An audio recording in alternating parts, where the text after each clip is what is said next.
And away we go. It is the Nightcap, brought to you by Galactic Fried Chicken, right here on BearcatJournal.com, www.galacticfriedchicken.com. Get the app. They will deliver pretty much anywhere inside the 275 loop, right to your front door, or Wednesday through Sunday, lunch and dinner. Stop down, tell them to pump it up, and get yourself some of that amazing Galactic goodness. And Aaron, are you okay? Yeah, I'm fine. This has been a bad day for you? I'm just tired. Oh, I thought you were having a bad day because Taylor Swift was at the Chiefs game. It's my hell. Living with a diehard bandwagon Chiefs fan. My favorite thing though was the chick at Barstool that like her job is to cover Taylor Swift. Keegs. Yeah, she went on this huge rant about how he's overrated and whatever, and Jason just tweeted it and said, "Preach."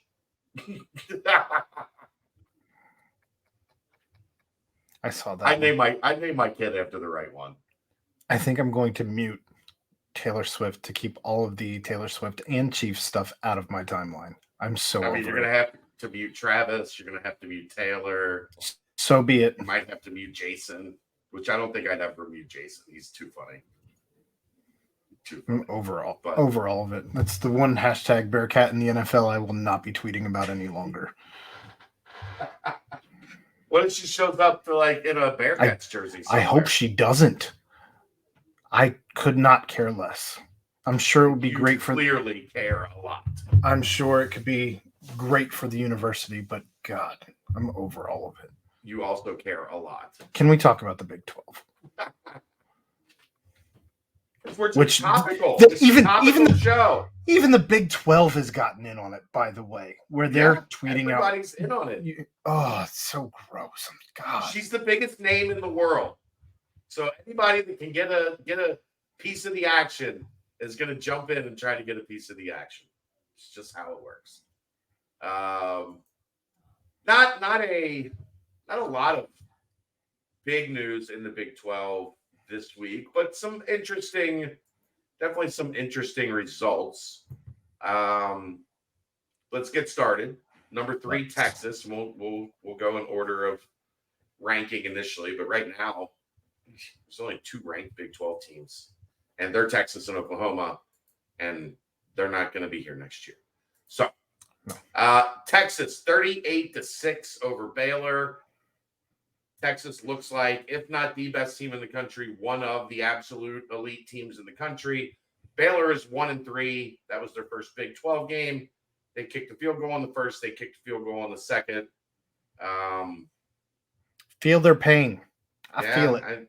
Except they gave up, 38 instead of 20. Like at least Cincinnati fans. I just mean scoring wise. Yeah, I'm just saying at least Cincinnati fans can be like, look, it was a 1-score game in the second half. Like, had a chance to get it back to 1 score in the fourth quarter. Baylor, that's the Dave Aranda experience is it peaked early. I think it's a good way to put it. Peaked early. Texas, you got to be impressed, man. They've got a chance to win it all, which would be hilarious. Like if the Big 12 gets to claim that title on their way out. Like you did that here. That stays here. But wasn't close. Quinn Ewers 18-23, 293 yards, 1 touchdown. Jonathan Brooks, their tailback, 18 carries, 106 yards, 2 touchdowns.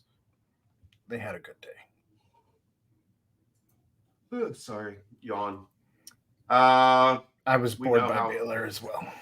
Yeah, we know how the Oklahoma-Cincinnati game went.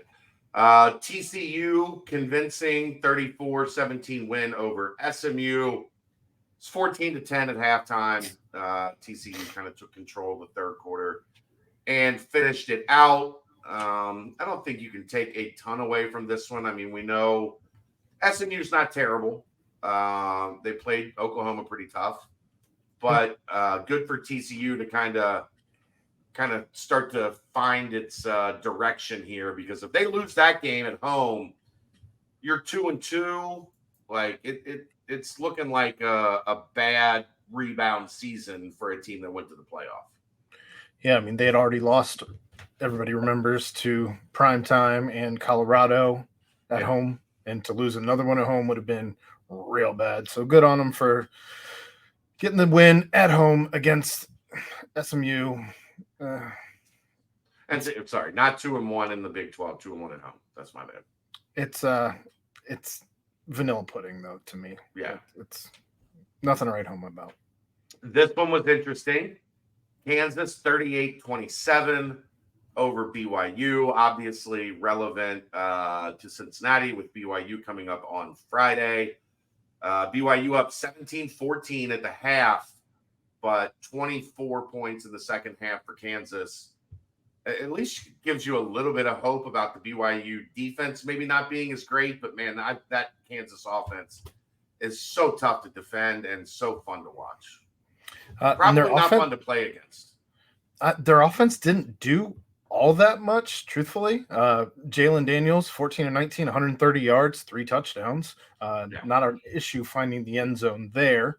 But Devin Neal, kind of a quiet day, 17 carries, 91 yards comparatively to the rest of his season. They did get 221 on the ground on 37 that's kind of carries. What they do, man. They just run it at you in so many different ways, and next thing you know, they got 200 yards. Yep, and nobody had over 100 yards. Jalen Daniels 9 for 54 on the ground. Daniel Hishaw 8 for 60. Just nothing jumps off the page outside of, I guess, Jalen Daniels 3 touchdowns in the air. Yeah. But on the other side, though, BYU, Keaton Slovis, looks like they are a pass-happy team, 30 of 51, 2 touchdowns, 2 picks for Keaton Slovis, 357 yards, though. 22 carries for 9 yards. That's and a touchdown as a team. Not great there. So Kansas's defense, I don't know if they stopped the rush, obviously, averaging 0.4 yards a carry. That's nuts. I would guess they're not happy. They're not happy with the offensive coordinator on the BYU. But do they have message boards? What do they do out there? I don't know the answer to that, but Keaton Slovis did have 5 carries, negative 24 yards, so he was sacked a couple times. Yeah.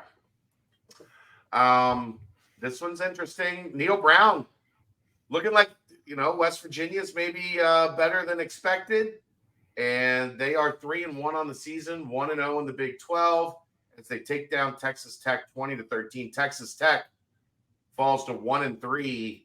And Dave is usually not wrong on much college football stuff. That pick for Texas Tech to be in the Big 12 championship game needs some work right now. They don't. Yeah. No. Nico Marchiol. I don't know if I'm pronouncing that anywhere near correct. Redshirt freshman quarterback for West Virginia, 12 of 21 for 78 yards. Big day for him through the air. With a touchdown, 2 picks. Phil Jerkovich thinks that's a big day. On the ground, he did have 15 carries, 72 yards. Nothing jumping off the page as far as offense goes. 99 yards total passing, 157 yards total rushing. But you got the job done, and sometimes that's all it is. Joining Texas Tech and looking like a team that's going to spend most of this season at the bottom of the Big 12 standings, Oklahoma State, they fall 34-27 to an Iowa State team that's not very good either. Had no idea Iowa State could score 34. Well done. Yeah, that must say a lot about the Oklahoma State defense.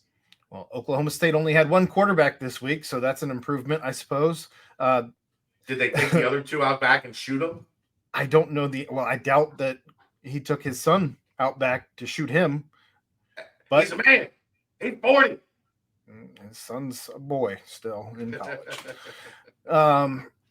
But Iowa State, Rocco Becht goes 27-38, 348 yards, 3 touchdowns. 348 yards in the air, 74 rushing. as opposed to Oklahoma State, who had 400 yards total of offense. I don't know what the disconnect was as far as allowing Iowa State to put up over 400 yards as well. Again, not aware they were capable of 400 yards of offense. 348 passing and 3 TDs. Ooh. No picks. Oklahoma State did throw 2 interceptions. I didn't get a chance to watch this game, nor would I have chosen to if I had the time to watch this game. But congrats, Iowa State. Didn't see that coming. Houston has a pulse. Good to see. They moved to 2-2 on the season with a 38-7 win over winless Sam Houston. Yeah, the over-under, if you remember, I believe it ended up at 37. Houston puts up more than that by themselves, which, if you remember from last week, I said they should have gone over-under by themselves, or Dana Holgorsen should have plenty of questions to answer. But they hold Sam Houston to 7. I don't think we need to go over any stats here. No, we do not.